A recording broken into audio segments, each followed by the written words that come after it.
Evangelho segundo São João, capítulo 3, o verso 16, nos diz: porque Deus amou o mundo de tal maneira, que deu o seu Filho unigênito, para que todo aquele que nele crê não pereça, mas tenha a vida eterna.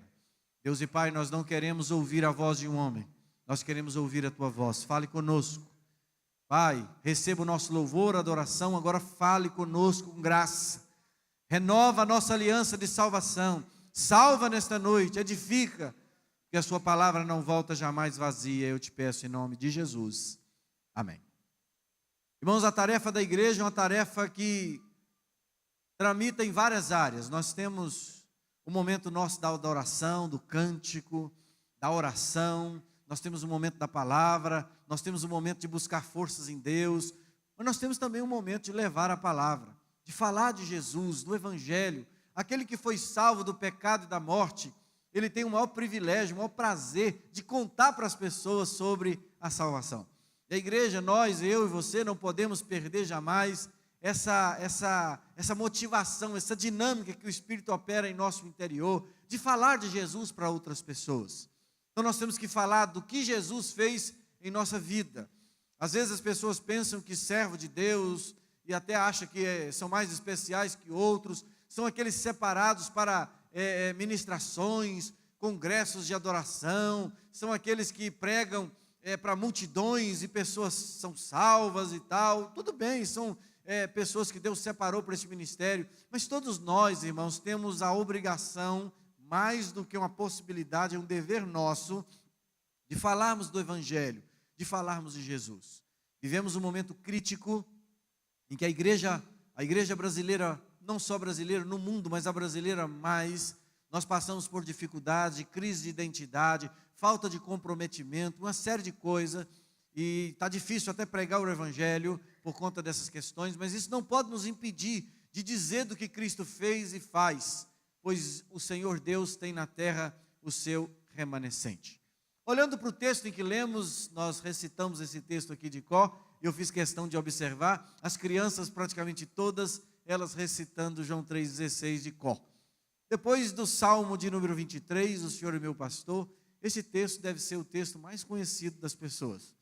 É chamado por muitos de o coração da Bíblia. Se perdesse toda a Bíblia e apenas João 3,16 sobrevivesse, João 3,16 seria suficiente para apontar o caminho da salvação. E é verdade.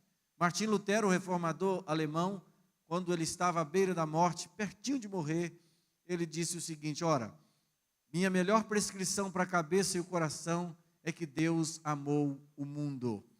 Saber que Deus nos ama, não é? Cantamos nessa noite, Ele me ama. Saber que Ele ama a humanidade, Ele ama o homem.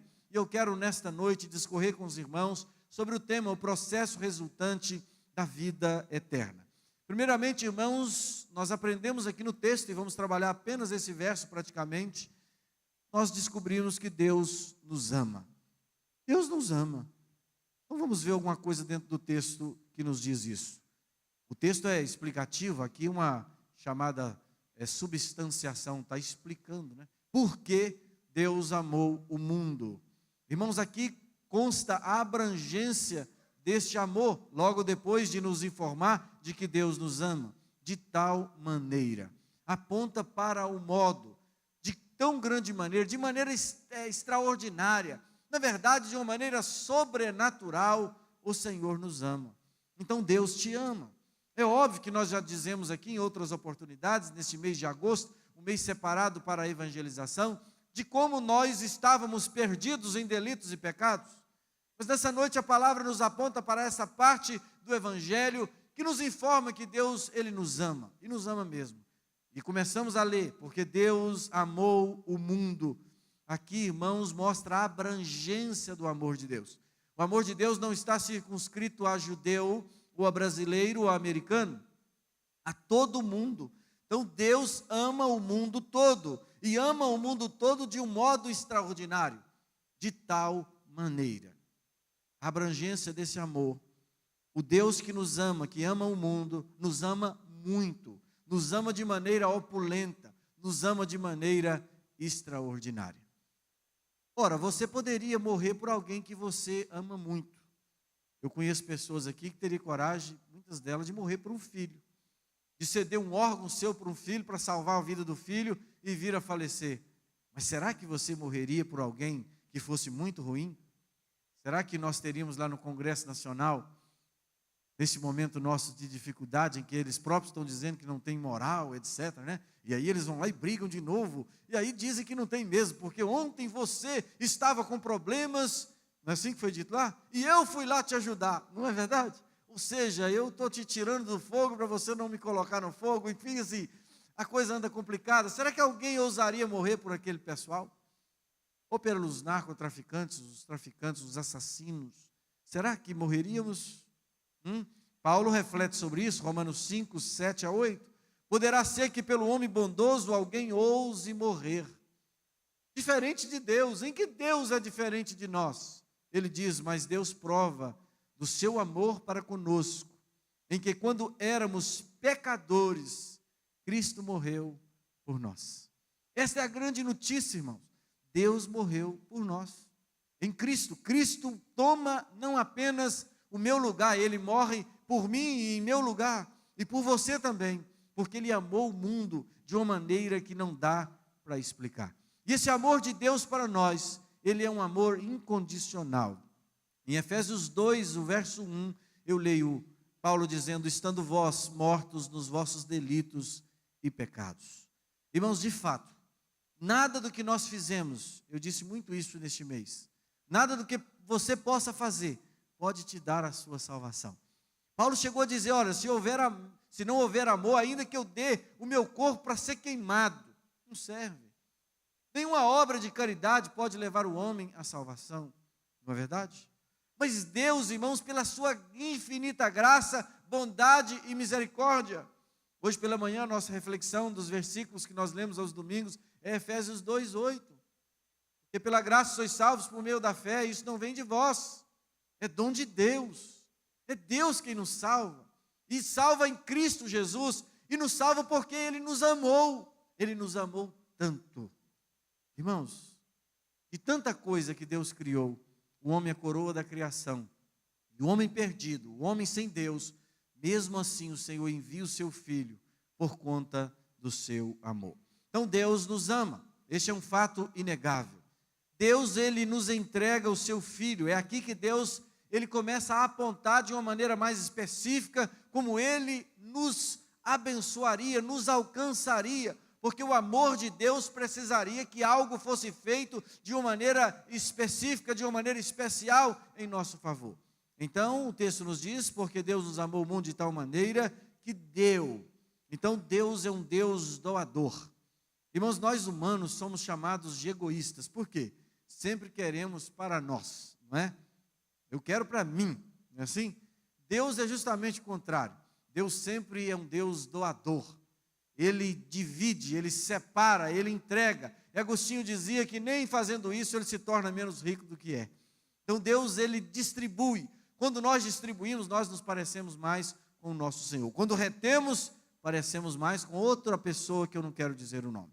Bom, Deus nos entregou o seu Filho. Ele nos deu, que deu a doação como prova de seu amor. Ele deu o seu Filho. Este é o objeto do amor do nosso Senhor.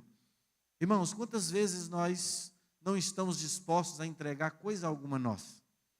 Irmãos, o culto ao Senhor é muito mais, ou diferente daquilo que às vezes nós estamos, ouvindo e até mesmo aprendendo por aí, de que culto é lugar de vir buscar coisas, não é? Culto é lugar de oferecer a nossa vida. Culto é lugar de nós entregarmos ao Senhor a nossa adoração, nossa oferta, a nossa vida, o nosso coração, o nosso ser, tudo aquilo que temos e que somos. Isso é culto a Deus, que tem sido modificado pelo evangelho moderno, o evangelho de nossos tempos. Irmãos, Deus nos amou e nos deu o seu Filho. Jesus é o objeto do amor de Deus. Jesus é a pessoa que serve-nos de prova do amor incomensurável da pessoa de Deus. Deus, de fato, prova o seu muito amor para conosco. Em Cristo Jesus, o seu objeto. O amor não é, irmãos, um sentimento sem ação, apenas um sentimento. Não, tem ação.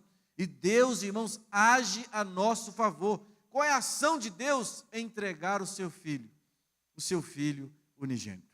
E perguntava por que teria de ser o filho? Teria de ser o filho, porque foi o filho em quem Deus confiou, Deus Pai confiou, para que todas as coisas viessem a existir, para que todas as coisas surgissem, para que todas as coisas viessem estar onde estão. Então Cristo Jesus deveria retomar tudo aquilo que foi realizado e que desvirtuou-se por conta do pecado. Ele deveria retomar essas coisas e recolocá-las no seu devido lugar, em Cristo Jesus. Quando criança, eu pensava, por que Deus não podia ter feito diferente?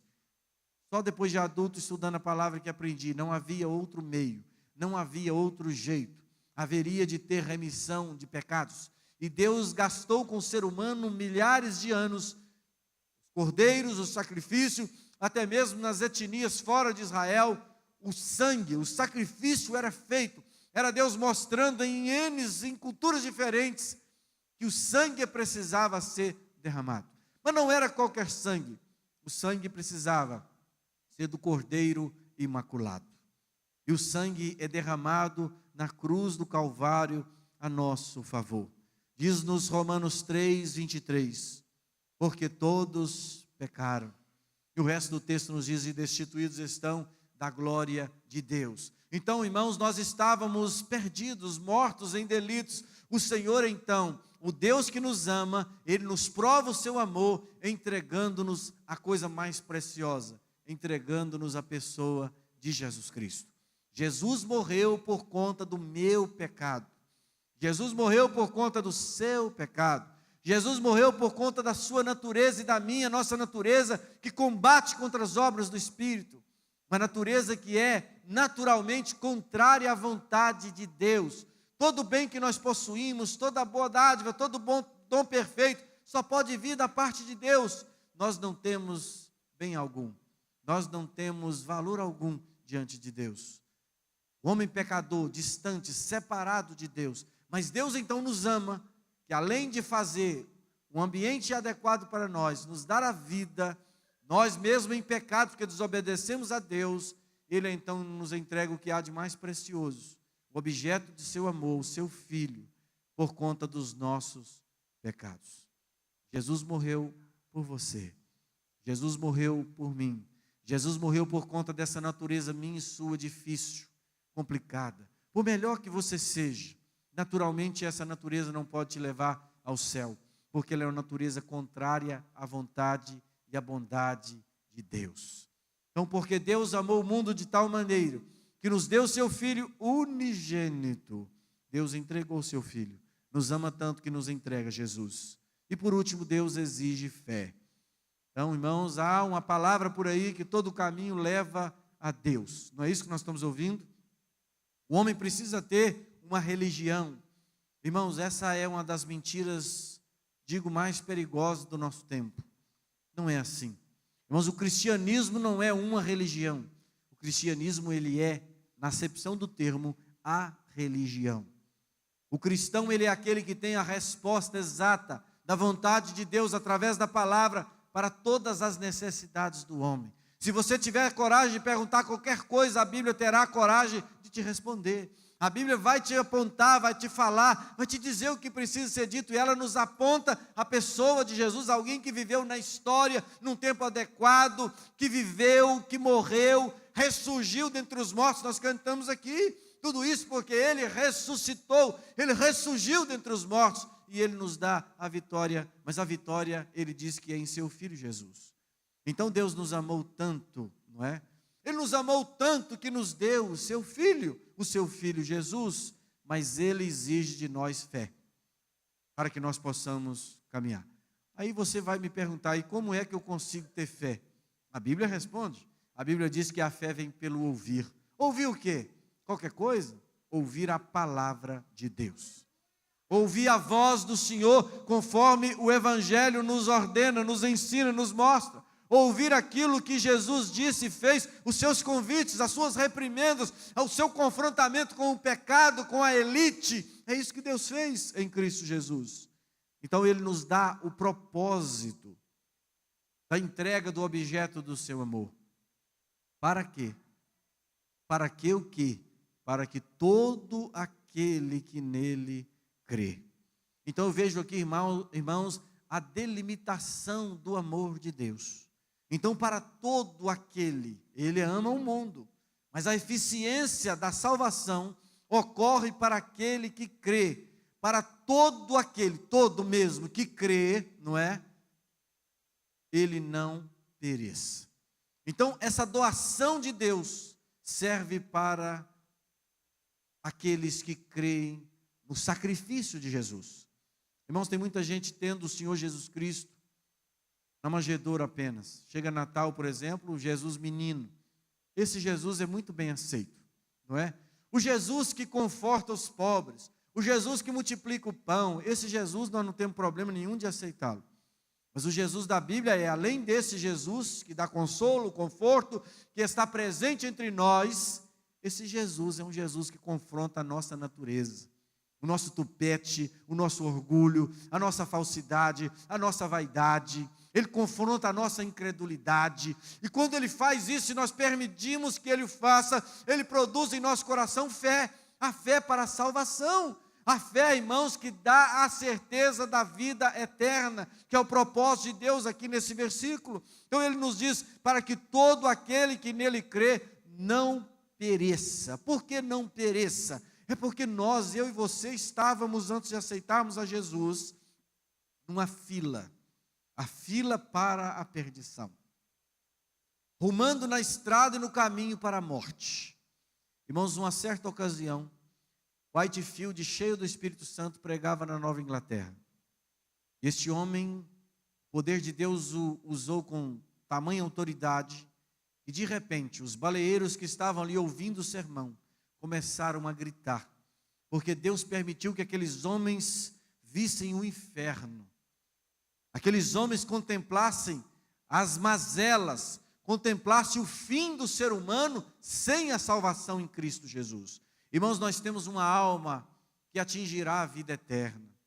Irmãos, quem é que poderá explicar bondade, verdade, justiça, valores que nada nessa terra, das coisas tangíveis, palpáveis, pode nos apontar uma explicação adequada para isso? Já nascemos com senso de justiça.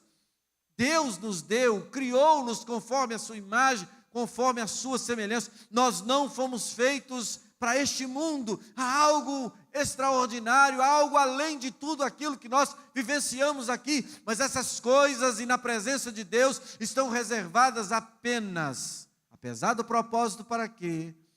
Está delimitado e condicionado para todo aquele que nele crê. Que crê em Jesus, não apenas como Salvador do pecado e da morte, mas crê em Jesus como Senhor de sua vida.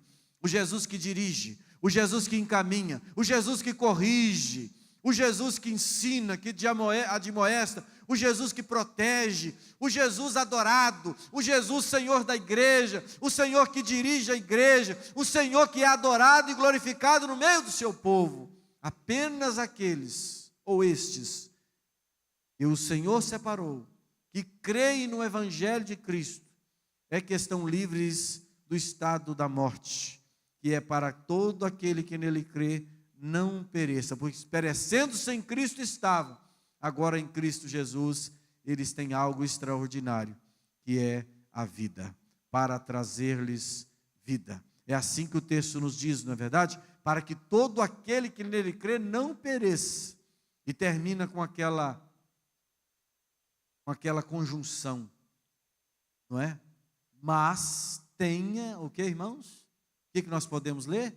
Mas tenha a vida eterna. Qual é o alcance do Evangelho? Podemos nos perguntar. O alcance do Evangelho é a vida eterna.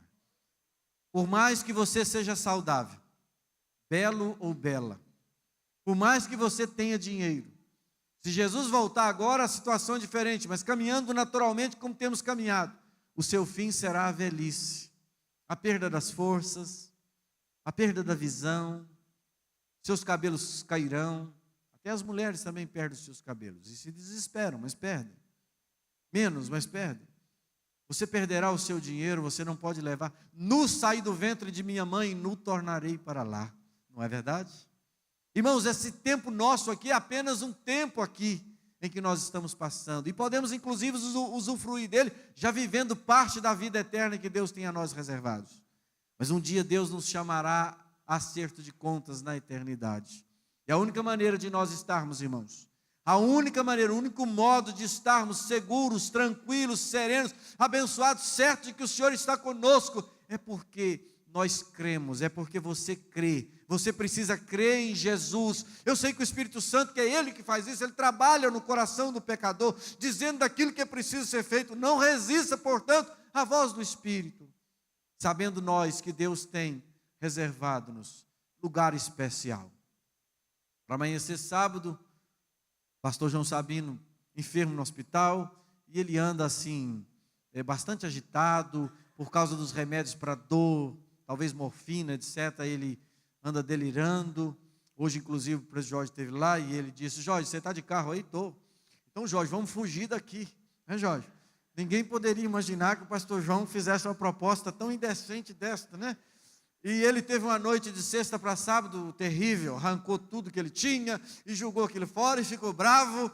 Eu tive que ir lá e conversar com ele firme e tal, e viemos, e aí ele mansou e dormiu um pouquinho, ele não tinha dormido, e quando nós levantamos, eu levantei lá de um cochilo e fiz a higiene nele e tal, ele não pode levantar para nada, os irmãos têm ideia, e aí eu segurei na mão dele e falei: Pai, Deus está conosco, Pai.